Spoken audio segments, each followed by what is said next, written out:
Gabay ng magulang ay kailangan sa mga batang manonood.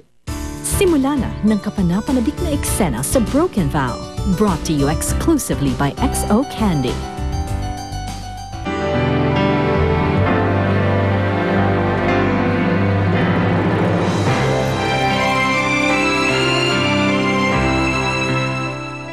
Sa ayaw at sa gusto mo, akin ang pamilyang inulila mo. Hindi mo maagaw sa akin ang magina ko! Tandaan mo yan! Sila ba yung mga babaeng pinapahanap po sila? Hindi ko kayo mabibigo. Titistigo sila lamang kay Felix. May pinainom po siyang gamot sa akin. At pagkatapos nun, nakatulog na po ako. Pagising ko po, nakaubad na ako. Nagsamantala na ako ni Felix Rastro. Hindi totoo ang kasasan niyo! Naaawa ka sa nagpahirap sa'yo. Sabihin mo sa akin, Melissa, you still love Felix? Teka, ano kayang ginagawa nilang siguro magkasama sila sa kama? Hindi ka na, Roberto. Inaantay na ako ni Eva. Sige, salamat. Lawil lang. Magkita tayo. Ipagagawa ko sa'yo.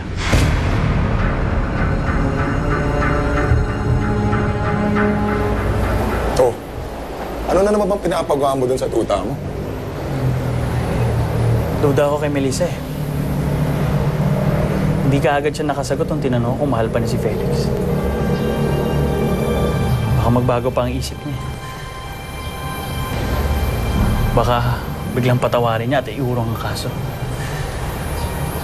Kaya mas maganda siguro kung mawala na ng tuluyan si Felix. Ano? Anong ibig mo sabihin?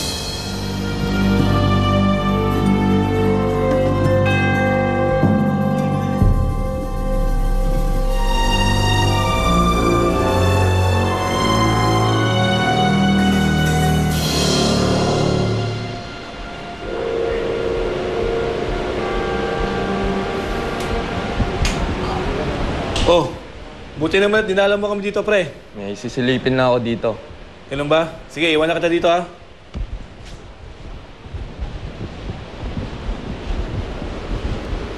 Psst.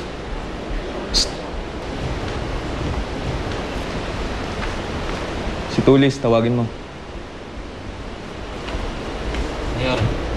Mayor. Alam po si Tata. Si Tata. Sige.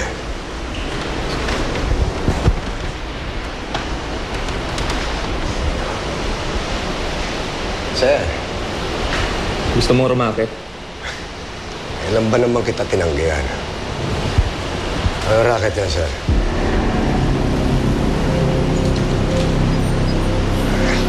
Alam mo nang gagawin mo. Walang dapat makakalam dito. Sagot kita. Yes, sir. Salamat.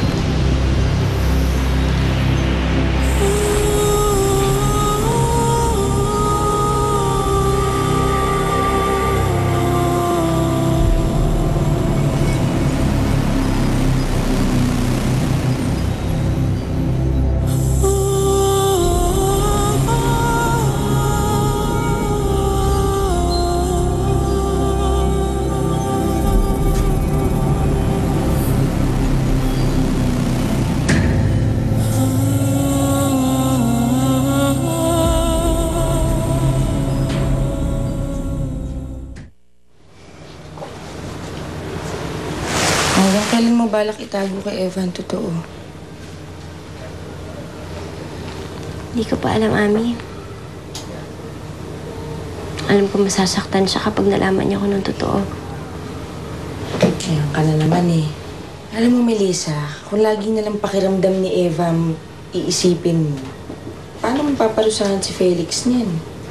Sabihin mo na sa bata yung totoo. Maiintindihan ka niyan. Tsaka maraming tutulong sa'yo, magpaliwanag sa kanya. Masyado pang bata si Eva para masaktan. At alam ko kung gaano niya kamahal si Felix. Mababaling din ang atensyon niyan kay Roberto.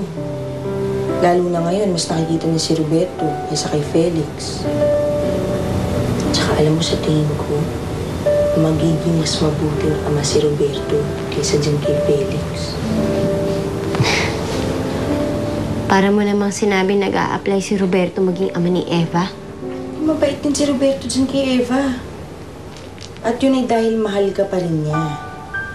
Kaya ka nga na tinutulungan, di ba? Alam mo, pagkakataon mo na to para dugtungan yung kahapon ninyong dalawa. Kaya kalimutan mo na si Felix. Ibaling mo na ang atensyon mo kay Roberto.